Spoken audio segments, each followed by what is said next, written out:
এবার মুদিয়ালির ছবি আপনাদের সামনে রাখবো। পুজো উদ্বোধনে মুখ্যমন্ত্রী মমতা বন্দ্যোপাধ্যায়।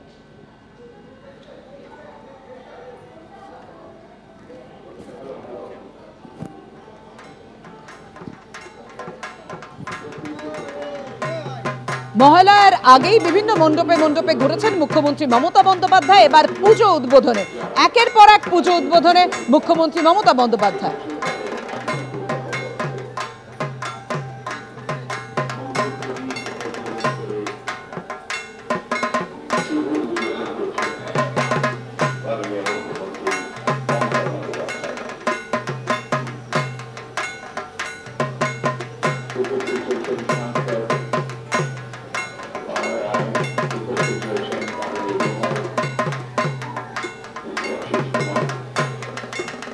মুদিয়ালির ছবি আপনারা দেখলেন। শিব মন্দিরের পুজোর উদ্বোধন করেছেন মুখ্যমন্ত্রী মমতা বন্দ্যোপাধ্যায়। শিব মন্দিরের পুজো মণ্ডপের ছবি দেখেছি আপনাদের সামনে।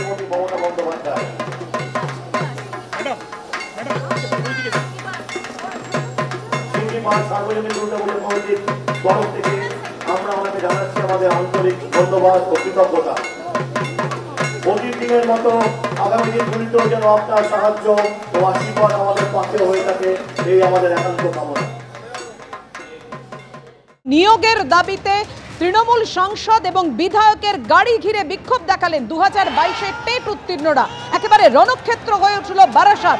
আপনাদের সামনে রেখেছি সেই মুহূর্তের ছবি।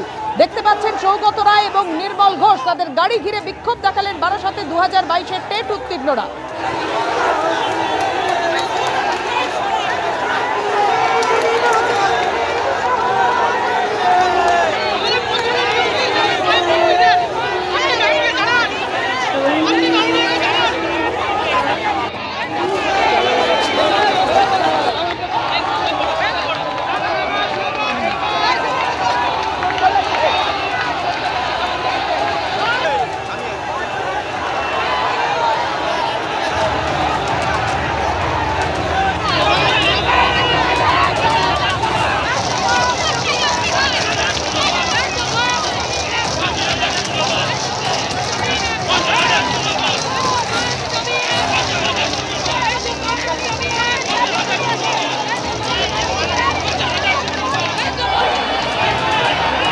বিক্ষোভকারীদের হঠাতে যখন পুলিশ লাঠি চার্জ করে, বল প্রয়োগ করে, একেবারে সেই মুহূর্তের ছবি আপনাদের সামনে রেখেছি। দুদিনের মধ্যে নিয়োগের বিজ্ঞপ্তির আশ্বাস দিয়েছিলেন শিক্ষামন্ত্রী, কিন্তু আর কবে নিয়োগ? এই প্রশ্ন তুলেই আজকে ফের পথে 2022-এর টেট উত্তীর্ণরা। সরাসরি আমাদের সঙ্গে রয়েছেন আমাদের প্রতিনিধি সমীরণ পাল। সমীরণ, কিভাবে এতটা উত্তপ্ত হয়ে উঠল পরিস্থিতি? দেখো বাপি, যে পরিস্থিতি তৈরি হয়, কেননা যখন আজকে রবীন্দ্র ভবনে তৃণমূলের শিক্ষা সেলের শিক্ষক দিবস উপলক্ষে একটি অনুষ্ঠান ছিল এবং সেই অনুষ্ঠানে কথা ছিল যে রাজ্যের শিক্ষামন্ত্রী ব্রাত্য বসু আসবে এবং সেই মতো 2022-এর টেট উত্তীর্ণরা বারাসাত স্টেশনে জমায়েত করে তারা মিছিল করে আসে কেএনসি রোড ধরে। যখন যশোর রোডে উঠতে যায় শেঠপুকুরের মোড়ে, সেখানে পুলিশের ব্যারিকেড ভাঙতে চেষ্টা করে এবং সেই সময় পুলিশের সঙ্গে ধস্তাধস্তি হয় এবং তারা ব্যারিকেড পেরিয়ে তারা ভেতরে ঢোকার চেষ্টা করলে তখন পুলিশের সঙ্গে ধস্তাধস্তি হয়। এরপর তারা রবীন্দ্র ভবনের সামনে বসে পড়ে। এই কিছুক্ষণ বাদেই এর ফলে যশোর রোড অবরুদ্ধ হয়ে পড়ে। শেঠপুকুর মোড়ের কাছে রবীন্দ্র ভবনের সামনে যশোর রোড অবরুদ্ধ হয়ে পড়ে এবং পুলিশের পক্ষ থেকে তাদের প্রতিনিধিকে দাবি করা হয় যে ভেতরে গিয়ে তারা দেখতে পারেন যে কোনো মন্ত্রী এবং শিক্ষা দপ্তরে কেউ এসেছেন কিনা। তারা বেকার এই আন্দোলন করছেন। তখনই যখন বিধানসভা মুখ্য সচেতক নির্মল ঘোষ এবং সাংসদ সৌগত রায়ের গাড়ি যখন তার কাছাকাছি এসে পৌঁছে, তখন সেই গাড়ির সামনে তারা শুয়ে পড়ে বিক্ষোভ দেখে। এই সময় যখন তারা বিচক্ষণ সাংসদ এবং বিধায়কের গাড়ি আসছে থাকে, সেই সময় তারা রাস্তায় শুয়ে বিক্ষোভ দেখাতে থাকে। তখনই পুলিশের পক্ষ থেকে লাঠিচার্জ করা হয়। তার আগে দফায় দফায় মাইকে করে পাবলিক অ্যাড্রেস সিস্টেমের মাধ্যমে আন্দোলনকারীদের বোঝানো হয় যে যশোর রোড একটা গুরুত্বপূর্ণ রাস্তা। তাদের যে সমস্ত দাবি দাওয়া আছে সেগুলো একেবারে উচ্চস্তরে, প্রশাসনিক উচ্চস্তরে জানিয়ে দেওয়া হবে, কিন্তু তারা শুনতে চান না। সেই সময় যেহেতু দীর্ঘক্ষণ সাংসদ এবং বিধানসভার মুখ্য সচেতক আটকে রয়েছেন, তাদের গাড়িকে সরিয়ে দেওয়ার জন্য থেকে লাঠিচার্জ শুরু হয় এবং তখনই ধস্তাধস্তি পরিস্থিতি তৈরি হয় এবং সেখানে দেখা যাচ্ছে যে র্যাবকে পর্যন্ত আক্রমণ করেছেন এই টেট উত্তীর্ণরা এবং র্যাবের গায়েও হাত দিয়েছেন এবং পুলিশের সঙ্গে রীতিমতো সংঘর্ষ বেঁধে যায়। দফায় দফায় পুলিশ লাঠিচার্জ করে। এরপরে বেশ কয়েকজনকে এখান থেকে আটক করেছে। এখন এই মুহূর্তে যশোর রোড অবরোধ মুক্ত করা হয়েছে, কিন্তু যেটা টেট উত্তীর্ণদের বক্তব্য প্রায় দিন হয়ে গেল যে ব্রাত্য বসু রাজ্যের শিক্ষামন্ত্রী তিনি আশ্বাস দিয়েছিলেন যে দুদিনের মধ্যে বিজ্ঞপ্তি জারি করা হবে, কিন্তু বিজ্ঞপ্তি জারি করা হয়নি। সেই কারণে আজকে শিক্ষামন্ত্রী আসছেন জেনে তারা সকলে জড়ো হন বারাসাত স্টেশনে রবীন্দ্র ভবনে। এলে পুলিশ তাদেরকে বাধা দেয়। তারা শান্তিপূর্ণ আন্দোলন করতে গেছিলেন এবং এই পুলিশের লাঠিচার্জে তাদের বেশ কয়েকজন জখম হয়েছে বলে তারা দাবি করেছেন এবং তাদেরকে অন্যায়ভাবে পুলিশ লাঠিচার্জ করে যায়। যদিও পুলিশের পক্ষ থেকে সেই অভিযোগ মানতে নারাজ, তাদের বক্তব্য বারবার পুলিশের পক্ষ থেকে বোঝানো হয়েছিল। মন্ত্রী সাংসদ দুঃখস্থাকে গাড়ি আটকে যায় এবং সেখানে রাস্তায় তারা অভব্য আচরণ করছিল, রাস্তায় ছুঁয়ে, এবং এরপরে গুরুত্বপূর্ণ রাস্তা আটকে রয়েছে। সেই কারণে বারবার বলা সত্ত্বেও তারা না সরায়, সেই কারণে বাধ্য হয়ে পুলিশের পক্ষে লাঠিচার্জ করা হয় এবং এরপর একেবারেই সংবিধান অর্থাৎ ধস্তাধস্তি, লাঠিচার্জ বাদ যায়নি কিছুই।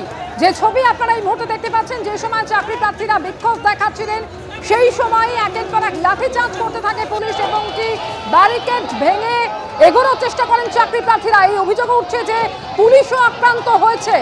দীর্ঘক্ষণ ধরে এলাকা অবরুদ্ধ হয়ে থাকে, যশোর রোড অবরুদ্ধ হয়ে থাকে, তবে আপাতত অবরোধ মুক্ত করা গেছে এলাকা। তবে সেই সময় ছবি এই মুহূর্তে রেখেছি আপনাদের সামনে, যে সময় একেবারে তুলকালাম বেঁধে যায়।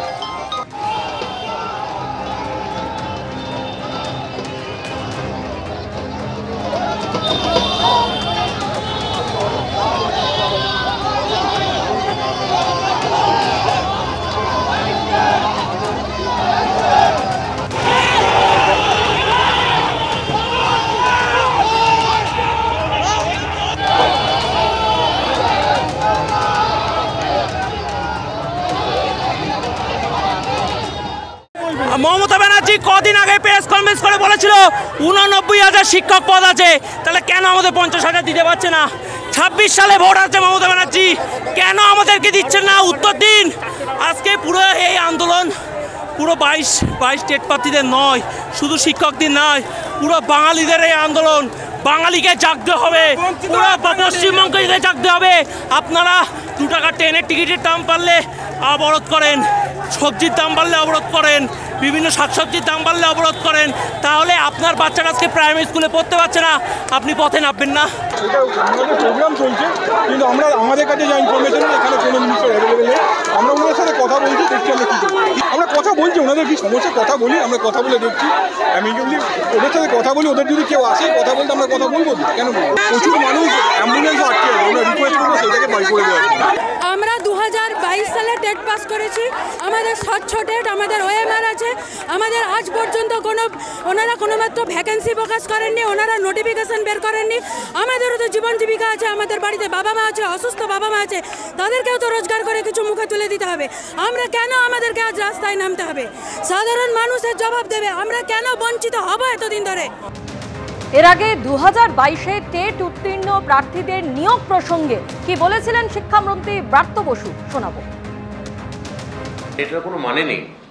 যেখানে পর্ষদ সভাপতি কিছুদিন আগে বলেছেন আর আমরা খুব শিগগিরই যেখানে ভ্যাকেন্সি লিস্ট পর্ষদ ঘোষণা করতে যাচ্ছে, আর 1-2 দিনের মধ্যেই হয়তো এটা বেরোবে। এটা এর পেছনে কি উদ্দেশ্য হয়েছে আমি জানি না। পর্ষদ সভাপতি নিজে কয়েকদিন আগে এটা নিয়ে কথা বলেছেন, তিনি ভ্যাকেন্সি, কিন্তু যেটা ওরা খাওয়ানোর চেষ্টা করছেন, আমি পর্ষদ সভাপতির সঙ্গে কথাও বললাম, ভ্যাকেন্সি কোনো নির্দিষ্ট করে বলা হয়নি কত আছে, কেননা খুব পরিষ্কার, দপ্তরে জানে না, এগুলো পাঠাবে ডিস্ট্রিক্ট, ডিপিএসসি এরা পাঠাবে। তা ডিপিএসসি থেকে রিপোর্ট আসার জন্য ওয়েট করছি। সব ডিপিএসসি যেখানে এখনো রিপোর্ট দেয়নি, সেখানে এই একটা 50,000 51,000 ভ্যাকেন্সি বলে খাইয়ে দেওয়া হচ্ছে, এইটার কোনো মানে নেই। আমি আবার পরীক্ষার্থীদের আশ্বস্ত করব, আমাদের যে ডিপিএসসি স্তরে, জেলা স্তরে ভ্যাকেন্সি নির্ণয়ের কাজ প্রায় শেষ। খুব শীঘ্র এটা নিয়ে নোটিফিকেশন হবে। এই ধরনের 2022-এর প্রাথমিকে যারা এই আন্দোলন করছেন, এই আন্দোলনে এখন আর কোনো যৌক্তিকতা আছে বলে আমার অন্তত মনে হচ্ছে না।